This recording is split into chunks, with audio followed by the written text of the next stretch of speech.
What's going on, everybody? Aiden from Birds vs. Boys here, and we are full speed into our Eagles offseason coverage. And with that offseason coverage, we are back into our interviews. Tonight, we have a very special guest, one of the biggest Eagles content creators in the game. He is one of the biggest Eagles YouTube shows out there right now, closing in on 90,000 subscribers. We have Thomas Mott of the Thomas Mott Show. Thomas, how are you doing tonight? And congratulations. We are Super Bowl champions. How about that? Yeah, I mean, listen, these offseason interviews, videos, news hits are always a lot more fun whenever you're Super Bowl champions. The entire offseason has already been a blast. You forget what it's like being 2017, the last time they won a Super Bowl, the first time that they did it, that the entire next 6 months, you're like on this high of the Eagles winning the Super Bowl. So great to be here and very excited about what happened a couple of weeks ago. Yeah, it really is. And I've found myself kind of in the days after just going back, reliving some of the highlights from the year. Like you said, like you're just riding the high for Yeah. 6 months. And it got me thinking, like, the way it ended and the path of resistance and how light it kind of was with the dominant NFC Championship game and a 34-0 on the Chiefs. Yeah. When we look back on this Eagles team in, say, 6-7 years, a decade, do you think this is going to be like looked at as one of the most dominant football teams in NFL history? Yeah, I think so. And obviously, we're Eagle fans, so we're a little bit biased here. But Yeah. as you go through, like even previous Eagle teams, I always had this argument with other people during the season, like Week 11, whenever they were Week 14 when they beat the Baltimore Ravens. It was like, wait a second, this is way better of a team than the 2017 team, way better than Yeah. a team than the 2022 Eagles. And I thought the 2022 Eagles were like, oh my gosh, this is the best Eagle team I've ever seen in my entire lifetime. So I think we will. I don't know how the rest of the National Football League will view the 2024 Eagles 6-7 years from now. Like you said, are they going to be viewed as like one of the top 5 ever? I don't know. But I think from an Eagle fan perspective, this is far and away the best Eagle team we've ever seen. And I'm very curious, and I'm sure we will get into it, how you make it better this offseason. And what's Howie Roseman's plan to make it even better than it already was? And like we saw, 55 points in the NFC title game, and it was 34-0 at one point in the Super Bowl. So Yeah. good. It's a good problem to have. I was going to say, very good problem to have. And you kind of mentioned that with 2022. There were some tells before the Super Bowl for me that I didn't want to get too carried away because it was the Chiefs. But one of the tells to me was going back and watching in 2022. And at that time, thinking that was such a good Eagles team. And then going back and watching that team preparing for 2024 and being like, wow, this 2024 team is actually way better than this 2022 team. So it's kind of funny because I'm like, all right, we're actually way better this time around. So it's funny you brought that up, 2022. You thought so, and then all of a sudden you're like, wow, you really did. It was really because the 2022 defensive line got all those sacks, right? We, as Eagle fans, we're used to not having a dominant, secondary cornerback play, and we're not used to having a dominant linebacker play. And so the 2022 team was about as good of a defense as Eagle fans had seen for the past 20 years. And until we actually saw this defense that had good linebacker play and had elite cornerback play as well. So that's the real difference that we didn't understand because we really had never seen it in Philadelphia from 2022.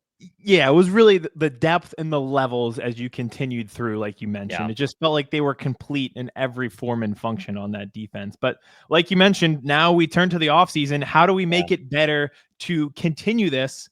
They're at the NFL Combine. Everyone is speaking to the media. Howie Roseman spoke to the media yesterday.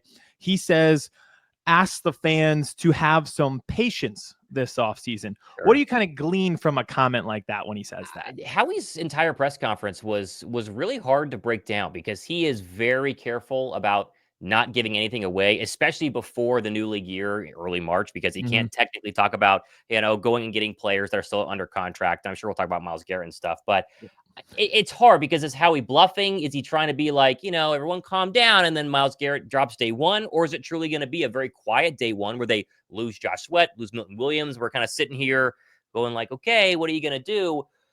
I think that they're going to make some moves. I'm very confident they're going to sign a couple of their internal guys, which we can obviously talk about. But I'm pretty convinced they're going to take a big swing this offseason. I don't know if that means Myles Garrett. I don't know if that means like they're going to go give 2 first-round draft picks and a third-round draft pick and make this blockbuster, like insane deal for a pass rusher. But I don't think Howie's going to sit on his hands because he understands as good as the team is, there always needs to be upgrades and always needs to be changes. And he has a chance to win another Super Bowl this coming season if he does the right stuff. So it was very hard to kind of glean anything from that press conference, but I'm pretty confident they're going to make some moves.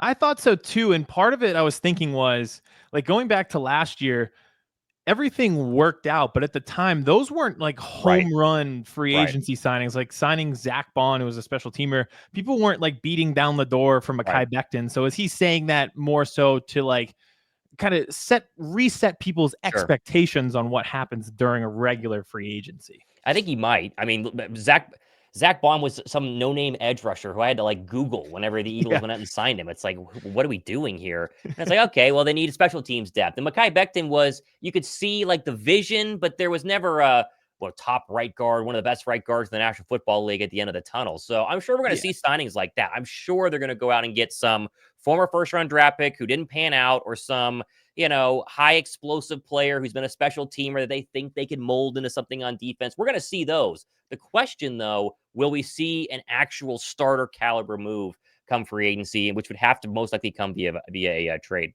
Via trade, correct. And now let's get into that. I watched your most recent episode on YouTube, and you brought up Jeremy Fowler and how you kind of trust his word. He's one of the more credible reporters there with ESPN.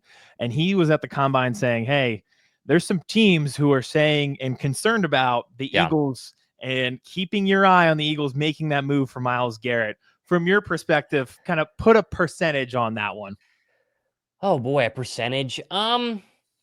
It's more than zero, right? I think there are a lot of Eagle fans that would say that it is zero and that there is no chance. And I've heard this whole line of thinking that everything Fowler said is just a bluff because they're all at the combine. And as we know in the National Football League, not a lot of stuff leaks that you don't want to leak. And so Philadelphia could be technically leaking that they want Myles Garrett. That drives the price up, makes Washington, who actually wants Myles Garrett, to pay more. Who knows?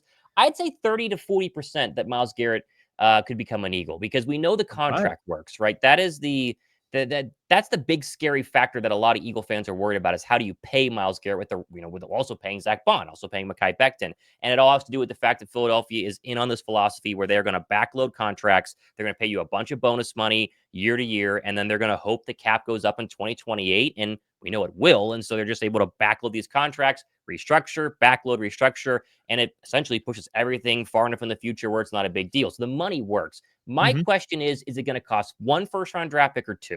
Because conventional wisdom would say, 2 first-round draft picks. Oh, yeah. But Myles Garrett's 29, right? And he's demanded a trade, which kind of handcuffs the Cleveland Browns in a little bit, because Myles Garrett, has said he wants to be moved, and teams know that they have to get rid of him because he's not going to play for the Cleveland Browns, at least on his current contract. So I think if Philadelphia does it, it'll be for less than we expect. And you kind of see this every now and then with trades in the NFL where you're like, wait, he was traded for what? Oh, that was nothing, right? A 5th-round draft pick. Obviously, Garrett's not going to go for that, but you'd think somebody's worth a second, they go for a 5th. So maybe 1 first and 1 fourth would be something Howie Roseman jumps on. I don't want to say it's a guarantee, because nothing's a guarantee, but Howie has shown us that he is ready to swing for the fences almost every single season the past couple of years. I mean, the A.J. Brown trade kind of started everything off, where gave him a first-round draft pick, kind of like out of the blue. I was on a different show saying, it's like on camera, that they are not trading for A.J. Brown, and then they did it 2 nights later. So I would never say never with Howie, and I genuinely think that Myles Garrett's definitely in play. 30 to 40% is strong, and I will say this: I know it's a different sport, but after the Luka Doncic trade, nothing would shock me in any move. Now, the one thing you brought up that I think is interesting is the Commanders aspect of that, and potentially some things leaking on purpose, things that you want to get out there. Sure. And in Jeremy Fowler's report, he brought up by name the Commanders. And I don't expect them to be the only team in on Myles Garrett. But like you said, that could be a situation where they're driving up the price on a team like the Commanders, and the Eagles are putting that out there. So I could see it that way. Another thing, you mentioned the price, whether it's 1 first-round pick, 2 first-round picks. I'm not complaining about pick 32 because I know why we're doing it, but it's almost like trading a 2nd-round pick. So would our price be different than another team because they're effectively getting just like an early 2nd-round pick? Yeah, I mean, it would depend on the team, right? Because Washington is back there with us going to the NFC Championship game. Their pick's like 29 or 28, whatever it is right now. So yes, I think it would. There's something about the fact that the Browns GM has a twin brother also on the Philadelphia Eagles. There is something there. And if for people that think that they don't talk, and surely that wouldn't come in between certain things, no, they're definitely having conversations. So, and if you're Cleveland, you want to get him out of the NFL or out of the AFC, and that basically marks off any sort of AFC team that comes into the whole equation. And then I think that they probably will ask Myles Garrett. I know that a lot of times when a person demands a trade, it creates animosity between an organization and a player.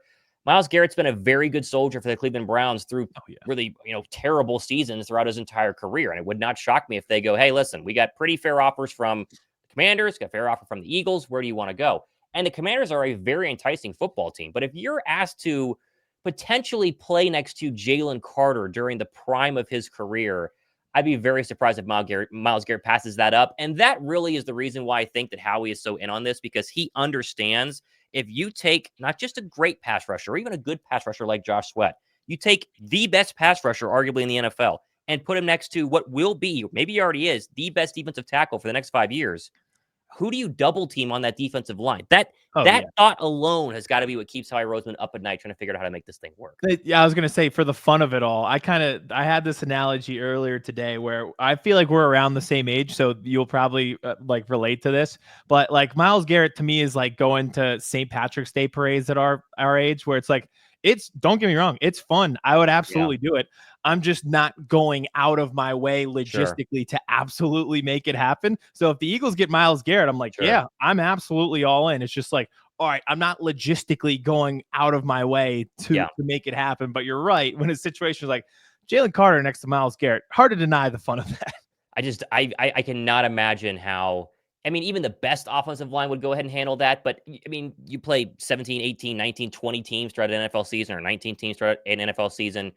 You're going to play like the 20th best offensive line, the 15th best offensive line. What is the plan? Because you can't let Jalen Carter cannot be singled up. We have learned that through the course of the past, probably 14 games, because he got off to a little bit of a slow start, but you can't single that guy up, and definitely can't single up Myles Garrett. And then there's still Nolan Smith, and there's still Jalen Hunt, and, Moro Jomo, I think, is going to have a really good third year. So it's at least fun to think about, right? It is very fun to think about. And it kind of goes to, I remember doing I felt repetitive on this show sometimes, because I was like, I'm going to go with the Eagles because no one has proven to me that they could line up with the Eagles offensive line and be blocked by them for 4 quarters.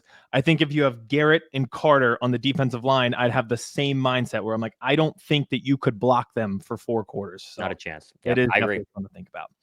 Now, some of the guys who could return, we've got like 4 major free agents. I know there's some other ones in there, but of the main 4, let's power rank them in terms of like likelihood to come back and just overall how you're feeling about wanting them back. So we've got Baun, Josh Sweat, Milton Williams, Mekhi Becton. If you had to power rank those 4, what are you thinking in terms of likelihood to be back? How do you feel about them? Sure. So 1 being most likely, 4 being least likely. 4 is Josh Sweat. Josh Sweat's going to go get paid. He's basically never been paid throughout the course of his career. He wants $17+ million a year, and there are plenty of rich cap teams that need the pass rushers are going to pay Josh Sweat 17, maybe even $20 million because of how good he was in the Super Bowl. So Carolina is a name obviously that makes a ton of sense there. He's got his ring too. Like that's the big factor here. All these guys have gotten their ring. Most NFL players never even get close to one. They now have one and are still technically in the peak of their power. So Sweat is for sure gone. I also think that Philly's not that high on Josh Sweat because they've seen him throughout his entire career, and he has double-digit sacks 1 season, and he didn't do a ton this year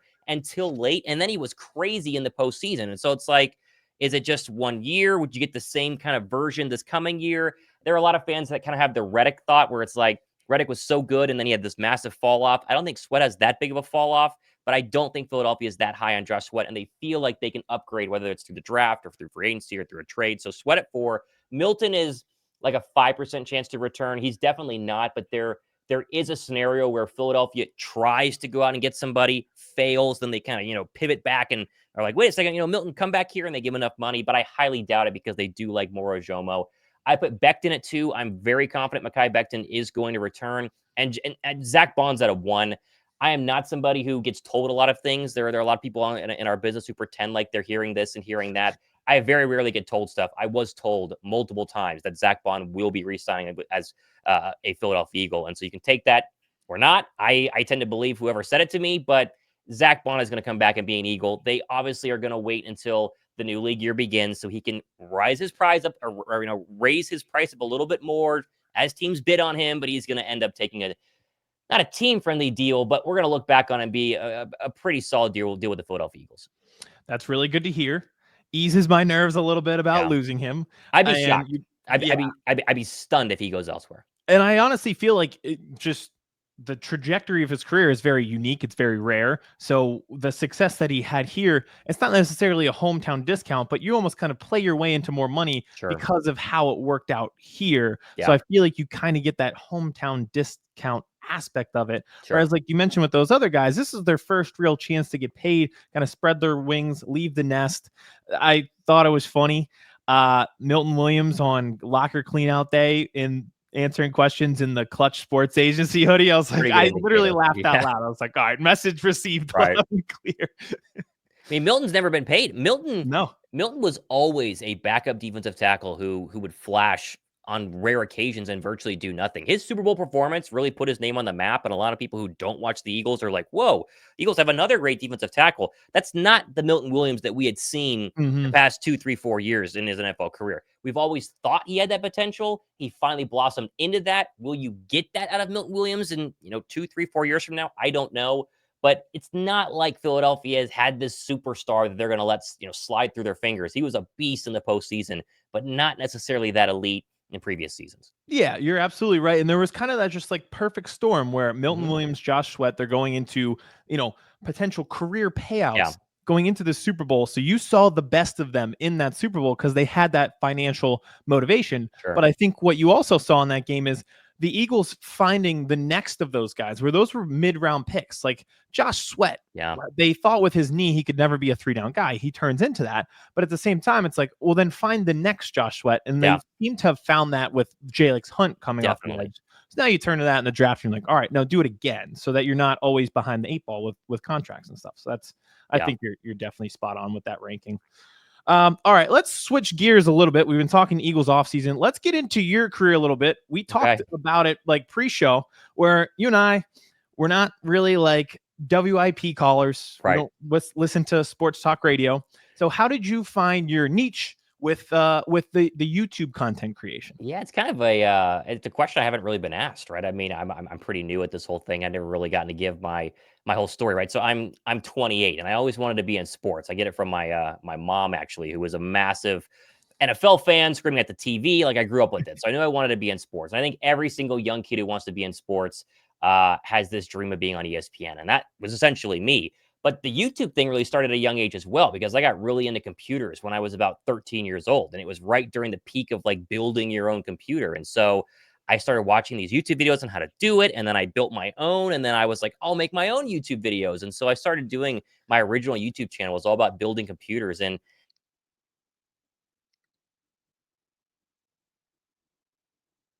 I got my little YouTube hit very early on. I actually made like $500. Google paid me. They sent me a check of like $500 from the ad revenue back when I was like, I don't know, 15 or 16 years old. And I remember just being like, this is the coolest thing ever. But, the tech YouTubers were starting to grow and they had money to buy more computers. And I was 15. So I didn't have money to buy more computers. The YouTube channel died and there went the entire YouTube dream. So then I switched to wanting to do sports broadcasting. I was living in Texas at the time. My dad was in the military, so we moved all around throughout my childhood, and we resided in Texas during my high school years. I started working at a cave as a cavern tour guide, Natural Bridge Caverns, my senior year of high school. And I met a girl there who was a senior at Baylor. And we would always have lunch together. And we were like good friends because she was way older. And she'd always ask me, where are you going to go to school, Thomas? And I had no idea because all my friends from my high school wanted to go to Texas A&M.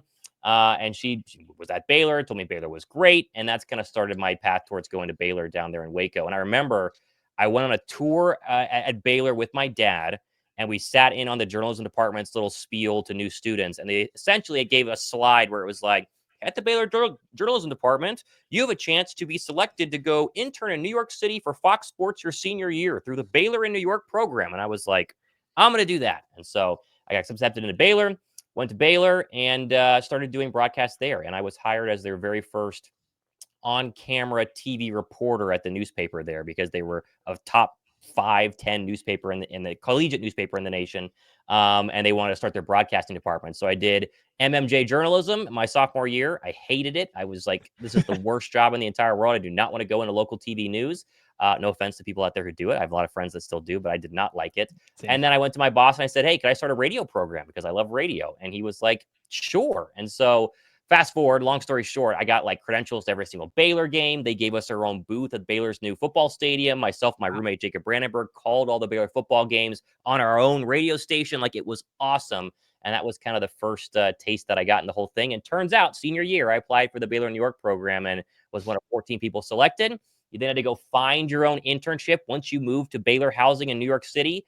And Fox Sports hired me, and I was the only intern on Fox Sports' brand new at the time morning show, First Things First, which actually was the winter January of 2018 when the Eagles won the Super Bowl. So wow, you hit long that at the story perfect short, time. I did. Yeah, so I have a picture of myself sitting in my little intern chair in the meeting room at 4 a.m. the day after the Super Bowl. Nick Wright is sitting next to me. Chris Carter was the host of First Things First back in the day, sitting in the corner, and we were prepping the Super Bowl show, and the Eagles had just won. So I did not sleep that night. I woke up at 2 a.m. to catch the train into Manhattan, go to the show, and I was like riding this crazy high because they had finally done it. That's amazing. I can't imagine like the prep for the show, Yeah. where you would even start after the first Super Bowl victory of Well, our I was an time, intern, right? So I did nothing on that show, and it was one of my biggest regrets because I was literally hanging out with Nick Wright and Chris Carter on this brand new Fox Sports show that had like this tiny little crew in New York. And I was with them every single day, and I became friends with them. We would like hang out all the time, at least at the show. Like, they were very nice to me, and I got Yeah. to meet a bunch of their guests because they were bringing in guests. Like, Dana White was there, and all these different people. And I didn't make anything of it. Like, Nick Wright won't talk to me now. I've tried to get Nick Wright back on my show. I've talked to every producer who I worked with on that show, and he won't come. Chris Carter is off doing his own thing. Who knows what? And it was one of my big regrets growing up in this, or at least coming into the whole broadcast world. It's like I had a chance to make a real connection with Nick Wright and Chris Carter, and I was too scared to, because I was some 20-year-old intern just happy to be in the room with them all. That's the toughest thing when you're that age, but Yeah. I will give you credit because like you had the idea when you were in high school to go through with this, to do that internship in New York. And I feel like when you're that age, a lot of people waver from what they want to do from like your senior year of high school to your senior year of college. So the fact that you even made it there is honestly pretty remarkable. Yeah, I mean, it worked out well. It worked out well. And then, of course, the whole problem is that as soon as you graduate from college, because my final semester was in New York, I moved back to Texas, I graduate, and I think I have this great resume as a 21-year-old broadcaster, and no one wants to give a 21-year-old broadcaster their own radio show. So I moved back in with my parents for 6 months. It was like I just gotten dumped as well, and it was like my life is over before it even started. And then I got my first break, which was a $8.75 an hour job as a country music DJ in Temple, Texas. And so that was the first gig out of college. And I hated my life. I thought that I was like never going to make it, because I would wake up at 4 a.m. and go do this DJ stuff for a couple hours. Then I'd come home to an apartment I was subletting from a buddy because I only had so much money. I was like, can I only pay you $200 to live in your apartment? And yeah, the rest is history. And then I ended up in Atlanta, and that's where everything took off. It is funny. So I have somewhat of a similar story, but it's just like when you're 23, right out of college, and you know what you want to do. Like, we both knew sports media is the job. Like, I want to do this. But I was like working at a job that was not sports media at all. The commute was an hour and a half for the job. So on the way home, which is, mom, close your ears, but like illegal, I'd be like typing blogs on my phone as I like drove the turnpike home to like submit them and get them out to like fulfill the dream. And you're like, is this what life is all about? Like, is this all it's going to amount to? So it is good advice, because we have a lot of I get DMs all the time from like kids in college. Like, you will get there. It might be tough at first, like when you're first out of college, but you'll start to build your way up. So that's actually a great story. Yeah, no, I totally agree. I talk to a lot of young people now, and it's weird because I feel like I'm still a young person, but me too. Everyone that says, it's like, I want to be the next Chris Fowler. I want to be the next Stephen A. Smith. And it's like, you really got to try. And it's so hard to get through an 18-year-old, because I was the same way. It's like, why can't I be? And, in the end, that's not who I turned out to be. And I think it turned out for the better, but it's a long and windy road. And even when I got my first real break, when I got hired in Atlanta to host my own radio show on the Falcons flagship station, it was like, I only made $12 an hour. And then I had the 11 p.m. to 3 a.m. show. Like, it wasn't all glitz and glam. And you were still obviously grinding your way to even get close to where I'm at now, which is completely different, having a YouTube channel. Yeah, it's like every step is just kind of like that building block where you don't realize where it's going to take you. Like when you were doing that radio show, I'm sure you take things from those days to use it on your YouTube channel, but at the time you might not realize it. So that's pretty cool to hear. All right, I got one more question for you before we get you out of here, and we'll let you promote everything. But one more thing from the combine rule proposal. They want to ban the tush Of course they push. So do. let's talk about it. Of course How they do. foolish is this?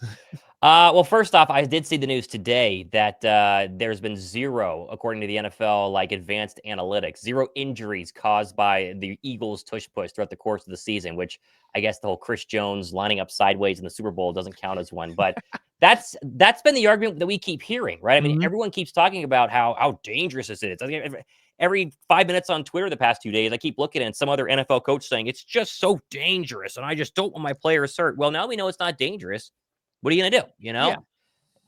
I don't think that they can ban it. And I don't think they can ban it because Philadelphia is the only team that actually does it. Now, I know that the Bills do their version of it, but it's not necessarily the same. A couple of other teams run it with their tight ends. Green Bay trying to ban it is one of them, which is interesting. I just don't think that they can ban it yet because it's not like the entire league is running this thing. If you had Yeah. 10 teams that ran this on 4th and 1 and they had a 97% conversion rate, they would ban it in a heartbeat. But because one team does it and one team has, the massive Aussie offensive lineman on one side, and you have Lane Johnson and Lana Dickerson and all these people who are big enough and built to do this, they can't ban it. And everyone's going to keep complaining about it. And I probably would too if I was a Washington Commander fan, but I'm not. So tough luck. I mean, it's ridiculous that they want to get rid of a play that nobody else seems to have figured out. And Nick Sirianni had a great answer on it during his combine hit yesterday, where he was talking about, we practice this. Like, we have spent a lot of time figuring this out. Yes, it's a lot of raw power, muscle, and Mhm. 300-pound offensive linemen, but it also is the fact that we have fine-tuned this play to be as dangerous and lethal and automatic as possible. And the fact that other teams haven't figured it out, to me, is just wild. Like, if I was another team, I would be hiring Jason Kelsey, as if he's not busy enough right now, to come in and give me a whole presentation on how they figured it out and teach us how to do it. We'll give you millions of dollars to figure out this play because, as we've seen, you can't stop it. And Yeah. 4th and 1 is a lot harder to get in the National Football League than people realize. We're spoiled in Philadelphia. It's pretty darn hard, and a lot of teams panic whenever they get to that situation, and it's kind of a little blessing that we just, line it up, run it. It works 97% of the time, and that's good enough for me. There really is. Anytime I'm watching another, like, it could be college football, it could be any other game, and they don't run the tush push on 4th and 1, I'm screaming at my TV to do it. But that's honestly kind of where they lose me, where, like you said, the study comes out, 0% the injury rate or risk so far on tush push. And then they say, well, it's skill. And it's like, well, if it was skill, then everyone else would be doing Right. it, but no one's replicated it the way that the Eagles have. And I look at it from the Eagles standpoint. It's like, the reason they're good on the tush push on 4th and 1 is the same reason they're good on 1st and 10. They have enormous strength up front and they are Yeah. disciplined blockers. Like, that's why this works. So they really lost me on it's just there's no skill involved in I this know. play. I was like, I I think know. there is. I think people are starting to realize, and it was kind of true during the season, but especially true during the postseason run. Philadelphia has an absolute juggernaut of a football team, and Yeah. whether you believe Jalen Hurts is a top 3 quarterback or a top 10 quarterback or a top 7 quarterback, it doesn't matter, because around Jalen Hurts, as great as I think he is a football team that is the best at every single position group almost in the entire National Football League. And so they take that realization and pair it with another realization that they have a play that we literally can't stop. And I think other NFL teams are just scared of what the potential Philadelphia Eagles can look like, not just in 2025, but I think at least for the next 2 years. Absolutely. And I will say it does feel a little good. I don't want it to be banned, but it is kind of funny from a biased fan perspective that you win the Super Bowl and now everyone's kind of complaining about this play. And it's like, you guys Sure. look a little sore loserish right A now little with bit. this thing. So Yeah. Well, that I could at least appreciate. I'd be But terrified. I'd be terrified if I was another football team right now. If I was in the NFC East, I'd be doing everything I could to get Myles Garrett, if I was the Commanders, to try to do definitely. something against the Philadelphia Eagles, because it's going to be a interesting season a couple months from now. Honestly, it definitely will, and it's hilarious. It's only February, but I'm already revving up for. Yeah, I just need to see the schedule for next year to I get know. me to the finish line. All right, Thomas, I appreciate you coming on with us tonight. That was a great show.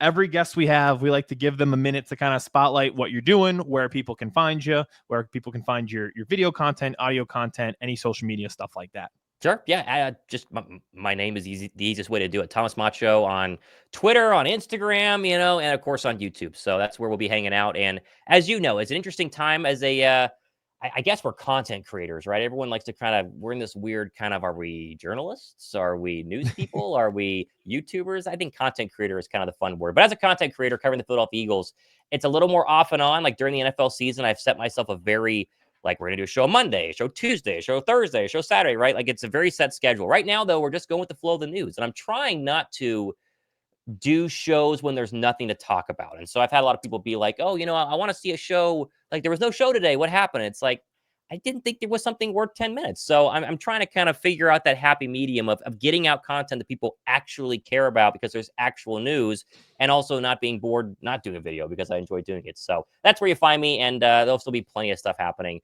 as we march towards obviously free agency and the draft. And then obviously the long summer months of waiting for training camp. That is true. I'll tell you what, though, one thing I love about the Eagles, in the offseason, win or lose, they usually keep it entertaining. So we'll have plenty of stuff. Like you said, it's really fun to do these videos, and you'll have a lot to talk about on those videos this offseason. So, Thomas, once again, I appreciate having on tonight, and we'll be back with our own offseason content. We'll definitely have to have you on again as we get closer to the season. Right on. Appreciate it.